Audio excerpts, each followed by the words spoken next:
Hello, my friends. Welcome. My name is Joe. This is the Joe Martino Show, and today we're going to talk about understanding what does it mean to regulate yourself, and as emotions go up in a conversation, how do we respond in a way that consistently offers us the best chance to be great communicators. Of course, we'll talk a little bit about politics, and we'll talk a little bit about life in general, and a few emails regarding a previous episode. Let's kick it off. This is the Joe Martino Show. You're listening to the Joe Martino Show, a podcast dealing with all things emotional, relational, and human nature. Joe is a licensed counselor in the state of Michigan, specializing in relationship therapy. He is also the author of the book, The Emotionally Secure Couple. All advice offered in this episode is offered for entertainment and educational purposes only. Enjoy the show. All right, my friends, welcome. I want to take care of a little bit of housekeeping business this morning. First of all, mark your calendars for November 21st. I will be doing a teleconference, which means you can tune in from home on your computer. It's free. We're going to be talking about survivors of suicide loss, people who have experienced suicide through loved ones, and how does that impact our lives? How do we heal? How do we continue to put our lives together while often a very large chunk is now missing? How do we deal with the trauma of being a survivor? If you have experienced suicide loss, if you have someone who has died by suicide, I would encourage you to tune in. It is free. It is going to be free. You do have to register. We will have more information about that on my website. I'll have more information for you as we get closer. But for now, please just keep November 21st open on your calendar. And I believe in this topic so much. If you know me, you know that I enjoy being out in the woods. The second half of November, from November 15th to December 1, is a very special time here in Michigan for hunters, for outdoorsmen. And I'm not going to be a part of that for that day. So that we can have a conversation about what does it mean to survive suicide. So tune into that. If you're not yet getting regular updates from my website, you can go to joemartino.com, go to the subscribe page, put in your email, and you'll get about 37 emails a year, right? So that's less than one a week, but you will get them. And in that vein, we are talking about some upgraded things. It wouldn't actually cost you money. It would just be different. I try to keep down the amount of times that you get something to your inbox as much as possible, because if you're like me, there's a lot of emails to go through every day. And then I also want to talk about last week's episode, Cuties. The movie is what I talked about. What I actually hoped that I talked about was how we make decisions. Got some feedback on it. A few people kind of gave the same argument that I actually argued against in the episode. One person actually told me that I called people names in the episode. I actually re-listened to it, and I don't know where that is. I have sent you back an email asking you to send me the timestamp because I missed it. I've listened to it twice since your email, and I don't hear it. So I need more information. And then some people actually asked me about, well, wait, how is this an illogical argument? I actually went to dinner with good friends the next night, and man, I keep saying and I'm supposed to delete all those, but you're just going to have to live with my incompetence this morning. It's been a wild morning. Hopefully the coffee will kick in soon. But I was out to dinner with friends the next night, and I think the wife actually said to me, yes, it was the wife. She said, well, wait, why is that an illogical argument? Because that was kind of where I went. That was something that I thought about. And here's why it's an illogical argument. For one, I'm not talking. Most of the people that I hear talking about, hey, I'm canceling Netflix, or I think this movie is child exploitation, they're not actually talking about the kids who will be watching it. Although I think that would be bad and wrong and would definitely do damage. What they're actually talking about is the kids who had to make it. And those were some of the people who defended the movie. One of the most egregious arguments that I heard was that, well, it was done with heavy parental involvement. One woman even actually said the ends justify the means. I just don't buy into that. If you follow the satire site Babylon Bee, which I don't, but I have enough friends that do that I see what they make. I think Friday they made a thing about how Netflix just created a foreign film where people are just shown walking around killing dogs so that killing dogs is bad. It's very provocative. And okay, obviously we made a jump there to end of life scenarios. But to me, that's kind of how I feel about it. So here's why I believe that's an illogical argument. And if you don't remember, the illogical argument that it just inflames me is when people are like, well, I don't know why you're worried about this. Why aren't you worried about TikTok? What it does is it moves the argument from the rightness or wrongness of the movie and brings in the rightness or wrongness of other things to it. Right? So what we have to do is we have to decide, is this movie exploitation or not? Once we decide that, then we can go look at things like TikTok and say, is there exploitation on TikTok? Well, maybe we should cancel TikTok then. Or no, there isn't, which I don't know how anybody can see TikTok and say there isn't. It's the only app that is like banned with stated severe consequences in my house. Other apps are banned, but they don't have the stated severe consequences. TikTok has stated severe consequences to be banned. But so the people not dealing with, she was like, well, there's junk all over Netflix. So why is this suddenly beyond the pale? And it was what I told her. I think for most people, what's beyond the pale, the reason this moves the line is because we're actually exploiting little kids. To make the movie, even its supporters, many of them have said, look, the ends justify the means. Yes, this looks like exploitation, which, by the way, there's a great old country saying, remember, you're listening to a country boy here. If it walks like a duck, it talks like a duck, and you're stepping over duck droppings, it's probably a duck. So if it looks like child exploitation and it walks like child exploitation and you are stepping over cow excrement, it's probably child exploitation. And it's important that we evaluate it on its own merits. And so that's the illogical argument of it. There's also some other things, right? There's a dismissive nature to it. Oh, well, you didn't cancel TikTok, but you have this. Well, okay, first of all, you don't know that, right? So assumes facts not in evidence, which, yes, that's a court of law, but it's also a good logical place to be. Make sure you understand the difference between what you could testify to and what you couldn't testify to. What you could testify to is fact, and what you could testify to what you think is fact. Those are two different things. And those are always good communication. We're actually going to talk about that later today in the episode. And as you run this out, you have to, whatever this is, whatever the argument is, you have to focus on the thing that you're talking about. And to say, well, this over here, there's just a bunch of fallacies. There's another fallacy where if you can't solve the whole problem, you can't make it perfect, then you shouldn't solve any of it. That's a problem. If you can't clean all the water, I once heard it put this way, if you can't clean all the water, you shouldn't clean any of it. Politicians in Michigan, I'm looking at you in the city of Flint. You can't do all of it, so don't do any of it. That's a logical fallacy. And I even told my friends I was doing with, I'm like, I don't care if people keep it. I get bothered when they attack other people who decide to get rid of it, and I talked about this, so I'm not going to rehash the whole episode, I promise. We're going to be done here in about 40 seconds. Or they jump on the pseudo-intellectual hogwash train. I just hate that. And so that, to me, warranted its own episode.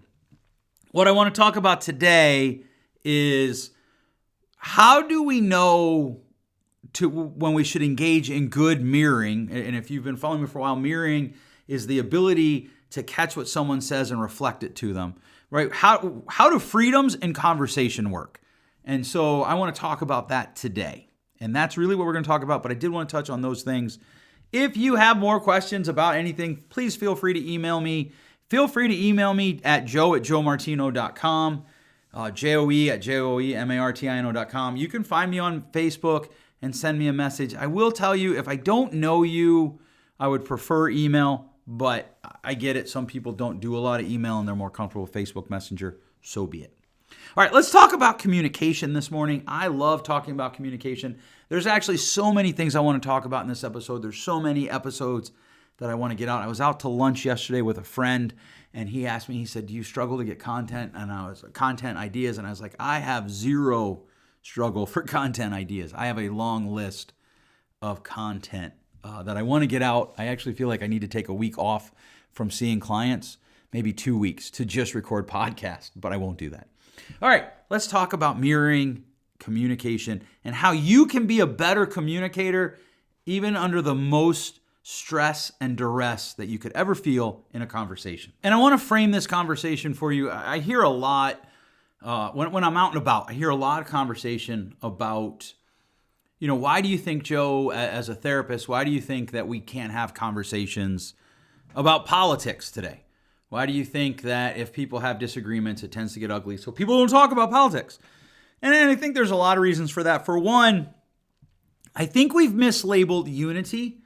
And I think that we have labeled unity as we have to agree.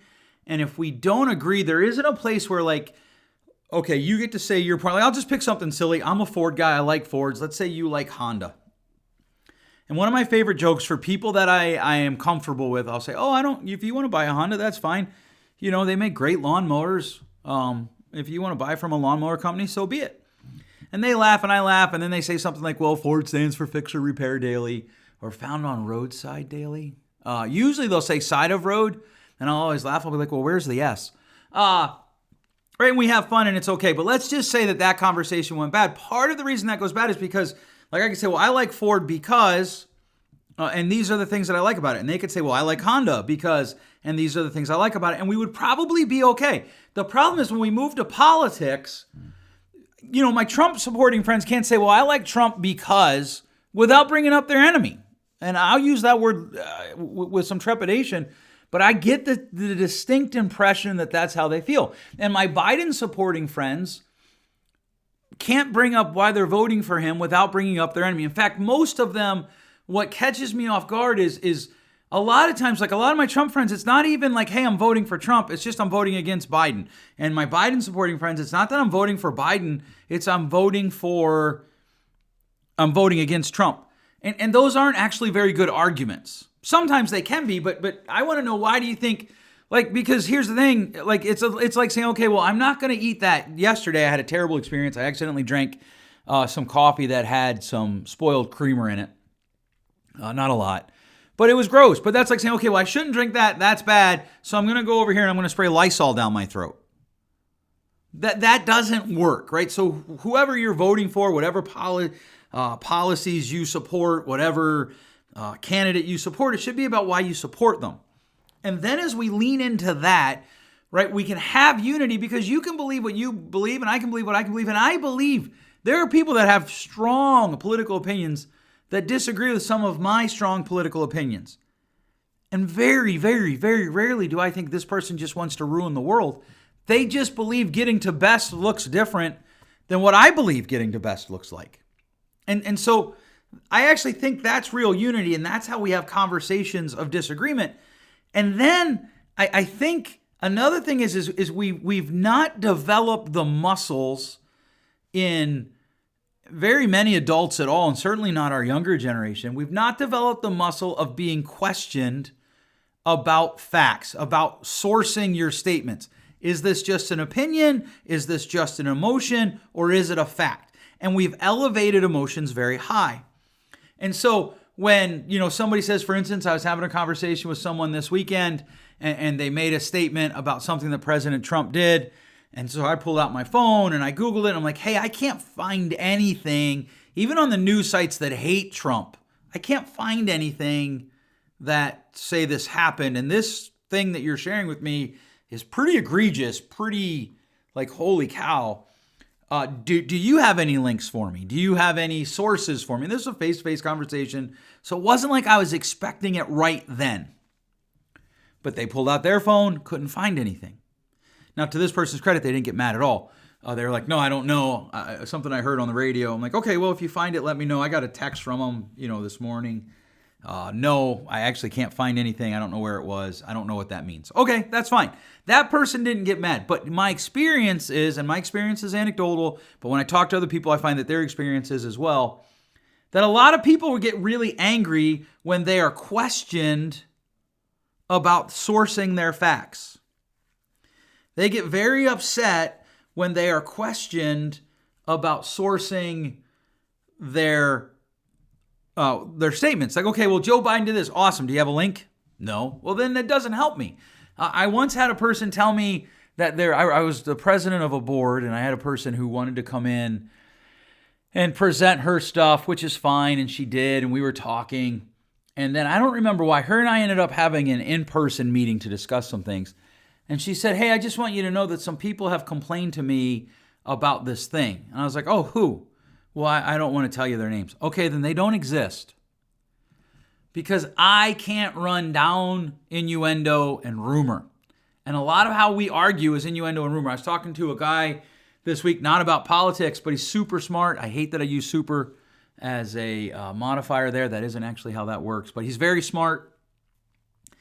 And he's a BSer. He will spread snow and smoke because he's so smart. He's used to being right that he's given himself a pass to not be entirely truthful if he believes he has the gist of it right. And so some of you are like, what? And so here's the thing. Let's say that they're talking about child safety. Let's say that they're talking about high school graduation rates, the conversion of master's degrees to Edge 2 jobs, whatever it is.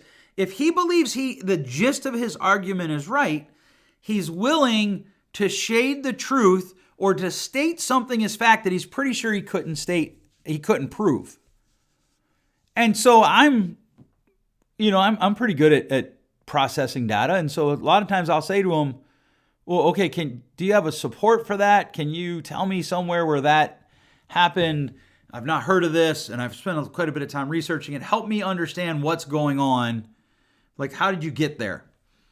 And he doesn't typically get mad at me. He does get mad at his wife, which is how I met them, because she'll be like, well, wait, I don't know that I agree with you.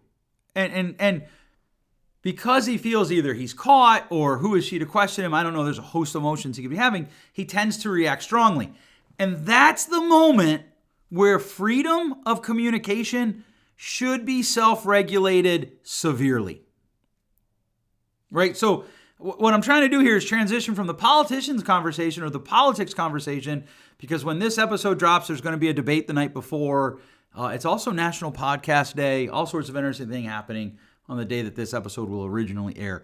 But one of the things that I can almost guarantee you will happen if I get on Facebook the next day or if I go to a coffee shop the next day, people are going to be talking about the debate and their candidate is going to have been the one who stood up. And if they get questioned on it, many people are going to feel anger, right? And so as a society, when I have people ask me, well, why don't we talk? Well, one of the things is I think we've got unity wrong. I think we've not developed our ability to be questioned, to withstand people questioning us. We're used to being right no matter what. And there's a lot of factors to that. That's probably a whole other day. And then we don't regulate our emotions well when we're upset in a conversation. And remember, I've talked about this before. We don't actually regulate emotions. Emotions are born. They happen inside of us. But what we do with them, we regulate.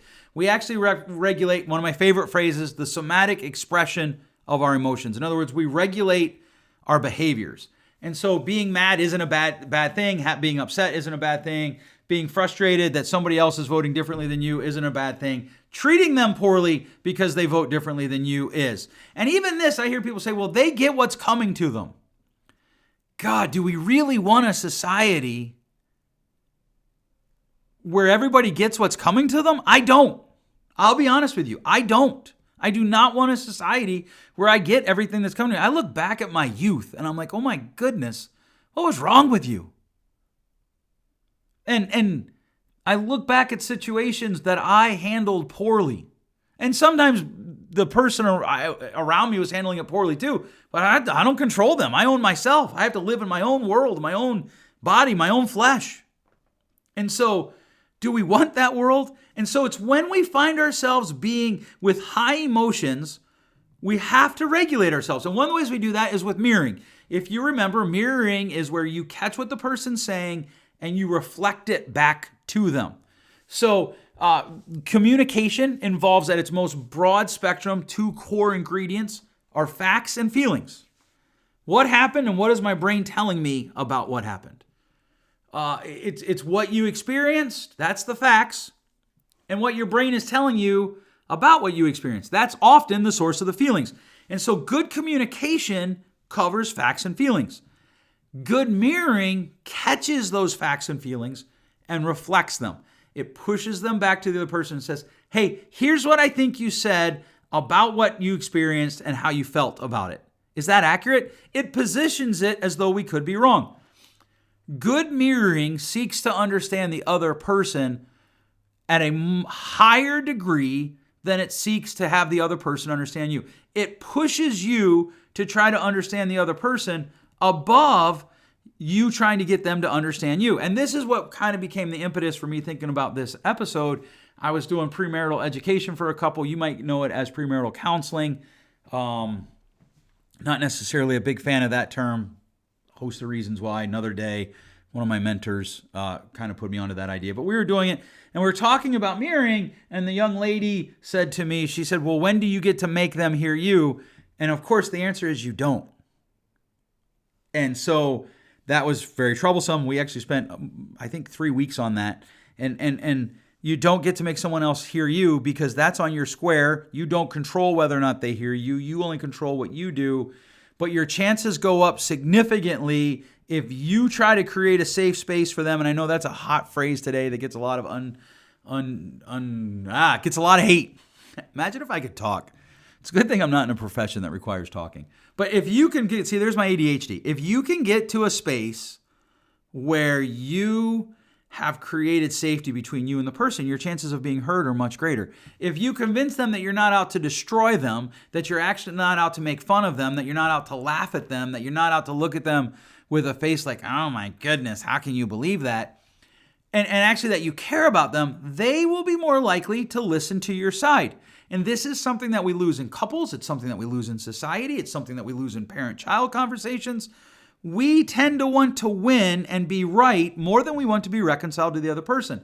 And so mirroring says, let me understand you. I want to make sure that I understand you. So I'll ask questions. Sometimes, if there's not a lot of emotion, you can say, hey, I'm not sure I understand what you're saying. Could you say that in a different way? Or, hey, I think you said this. Could you tell me more about it? Could you help me understand it better? I'm not sure. Based on what I've understood, I kind of looked at that differently. Could you help me understand how you came to your conclusions? So if you're saying this, right? So we could say something like somebody went to, let's just say somebody shows up at your office, if you're local to West Michigan, Big B Coffee, and they're down in Ohio as well. I don't know that they're out in PA. Those tend to be my 3 biggest states. And then there's Texas, and Florida, and I don't know for sure whether or not they're in Texas or Florida. So whatever. Somebody shows up with Big B Coffee, and somebody else says, oh my goodness, how can you drink Big B Coffee? That's so gross. If you're having a bad day, if you don't know the person, if you don't like the person, you're going to be tempted to kind of escalate, right? And so you might be like, well, it's better than the crap you drink. That's bad communication. Good communication might be deciding not to engage at all. Just like, oh yeah, I know you don't like it, ha ha, and go to work. Or it might be, oh, well, what do you like better about the coffee that you get? An invitation to elaborate. What do you like better about the coffee you get? Oh, what don't you like about Big B's coffee? Or what do you like about the company from Starbucks? I was going to say the company from Seattle, which is Starbucks. But what do you like about Starbucks better than Big B? Or what do you like about locally grown? Or one that I get a lot is when people are like, I don't know how you drink Starbucks coffee. I just shop local. I got to be honest. I don't understand that argument because everybody that works there is local. And so I'll often say, what do you mean by shop local? Because I believe in shopping local. I want to shop local. Literally, when I'm done recording this, I'm going to go grab some hot chocolate from my son, or for my son, from Big B, which is locally grown and sourced and all of that, and started here in West Michigan. So I don't know what you mean by I can't believe you don't shop local. But instead of going on the attack, I want to ask them, what does that mean? In session, I'll have somebody tell me, well, I think you're wrong. Okay, awesome. I appreciate that. Tell me why you think I'm wrong. Here's the thing. This isn't just my, opinion that I got off of Google. I actually am kind of in this field. And that can be a logical fallacy as well. So a few of my logic friends, I'm not appealing to authority there, but there is a reality. A car mechanic probably has a better opinion about my car than I do. So I'll say, okay, well, tell me what part do you actually exactly disagree with, and why do you disagree? What do you think is wrong about it? How would you correct it? I start asking more questions. What I'm not doing is saying, well, you're wrong. I'm inviting them to elaborate. And here's the thing. I don't actually feel my emotions go up in that, but I'm trying to use illustrations for you because you will find your emotions go up, or you'll just be, I don't want to talk to them. So, And right now, what we typically do, what I see in society, is people either go and they eviscerate the other person, or they just cut them out of their lives. There's got to be a better middle ground. Now let's move it into, like, what if it's my wife or my kids, etc. When you start to deal with family, our emotions will be primed to be higher, to be stronger. And here's a good general rule of thumb. The higher your emotions go, the more control, self-regulation you want to put on your communication. So a couple weeks ago, I was talking to someone about the, the Secretary of Education, Betsy DeVos. And while that person had very strong opinions one way, I don't. And so we kind of had this conversation. I was like, there's not a lot of emotion in this. I was teaching them mirroring. I was like, so you don't really have to spend a lot of time mirroring me. You don't have to spend a lot of time catching up to, because I don't really have strong emotions. But as you feel those emotions escalate for you, you're going to want to have some mirroring, because most of us, when our emotions go up, we tend to stop thinking about how do I solve the problem and protect the relationship.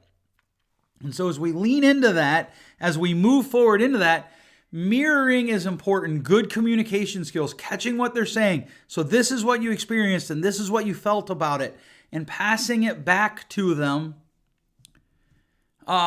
is necessary. The higher up into emotions we go, the more emotions we feel in the conversation, the more we want to make sure that we are seeking understanding before we are trying to communicate our feelings or our thoughts or what we believe. And what we're doing when we do that, especially with our loved ones, is we're saying that we trust you enough that if I seek to understand you, if I work to understand you first, if I work to really understand where you're coming from, if I put in the work, I trust that you'll do it as well. I trust that you will seek to understand me and help me to be the best version of me that I can be, that you will seek to understand me in this disagreement that we're having. And that's really important, because most of us, when we don't feel understood, we start to escalate more, and we try to shove what we're trying to say and what we're trying to communicate, we try to shove it down the person's throat, or we just walk away. And instead, if we try to just say, okay, you know what, let me understand you first.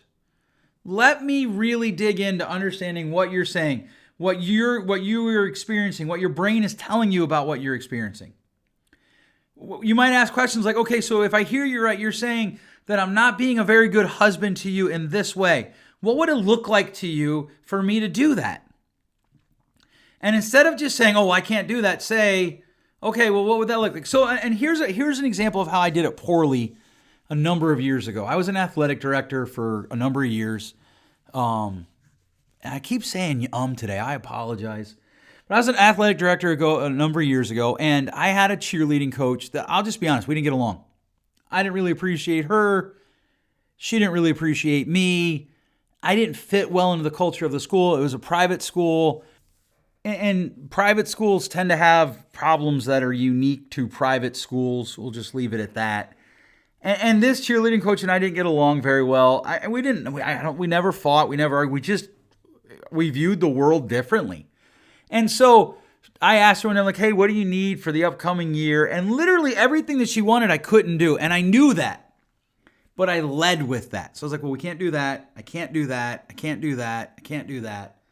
And she got really angry with me. And I was like, well, I don't understand why you're angry with me. I'm just telling you what I can't do. And she's like, well, it doesn't sound like you can do anything. And she was right. There wasn't a whole lot I could do unless she was willing to do some fundraising. And so we talked about that. And she said, I just would prefer that you would have led with that. And I realized now, well, not now today, but I realized years later that the real problem was she needed someone to hear her. And I was young. I was in my 20s at the time. I didn't do a good job of understanding the conversation that I was having with someone in the context of their life. And this is really important. I'm a little nervous to do this at this point in the program because this is where people tend to stop listening. But I need you to hear this. If you want to be a good listener, you have to place the context of the conversation that you're having with the person in the context of their life. So if they're going through a divorce, their kids are leaving them, they're having a parent die, they just lost their home, or they're just in a cycle of hurt and pain and suffering, in their home, the context of the conversation you have with them at work is going to be affected by that. If it's your spouse and they're having a terrible time at work, things are going off, it's going to be in the context of that. Or if you married someone who was abused as a child, they're going to respond to different stimuli differently. You have to place the context of the conversation in the context of their life. So you have to place this disagreement that you're having with them. Trump's the greatest. Biden's the greatest. Ford's better than Chevy. Peanut butter creamy is better than peanut butter crunchy. I'm kidding. We all know all peanut butter is good. Whatever it is that you're doing, it has to be placed in the context of their life and yours. But we're talking about you being a great listener, which I believe you can do if you're willing to self-regulate yourself and really lean into mirroring. So this is what you're saying happened, and this is how you felt about it. And at this point, you might not even agree with them about what happened. And so you could say, hey, can you tell me more about that? You might reflect to them what they said. So when they say yes and they tell you more about it, you reflect that. And then you get down to this one-word answer. Maybe then you say to them, okay, well, I'm not sure that I experienced it the same way. I'm not sure that I agree with you that that's how it happened. How do we come to some place where we can both be healthy together in this? Inviting them to health with you. I had a conversation a couple years ago with a guy, and I said to him, I was like, I just don't think we're going to agree on this. And he got really angry and stormed off. Told me I was going to get mine. It was crazy. In a very public place. Years later, he came to me. He was like, hey, sorry about that. That was just very personal to me because of this thing that happened in my life. And that's when I said, I kind of thought there was probably something like that in your life. I didn't know what it was, but I appreciate it. No big deal. And we moved on. But good communication seeks to understand before it seeks to talk. And it places the conversation in the context of both people's lives. Those are two really important factors. So if you found yourself getting upset with me over last week's episode, that's fine. Can you reflect to me what I was saying? And sometimes I'm doing a bad job. Like there are times when I'm having a conversation with my wife or my children, and so my daughter and I were talking about it, and she's like, well, I don't know, what I think about cues. So I said, okay. And at first I found myself getting really dialed up, and finally I said, okay, just tell me where the line is for you then. What is the thing that the filmmakers would have to do for you to say, I've had enough? I want to start there. I don't know that I'll agree with it. I might draw the line sooner, but what does it mean? My wife says to me, hey, I think we should do this with the girls, and I disagree. And she's like, well, here's the benefits. Okay, well, I'm not sure I agree. Tell me more. And understanding it, an invitation to understand. I think you could be a better husband if you did. My wife would never say that, but I'm just trying to pick something that would be inflammatory. My wife, not that I am perfect, but my wife would just start it better. Because here's the thing. Sometimes the person we're talking to isn't doing a good job communicating to us what they're feeling. Or they're not able to express it. Or they're saying things that are inflammatory. And if we can commit to mirroring, even when we feel our emotions rising up because they're saying inflammatory things, what we're able to do then at that point is reflect it to them, and we help both us and them diffuse. And it benefits the relationship.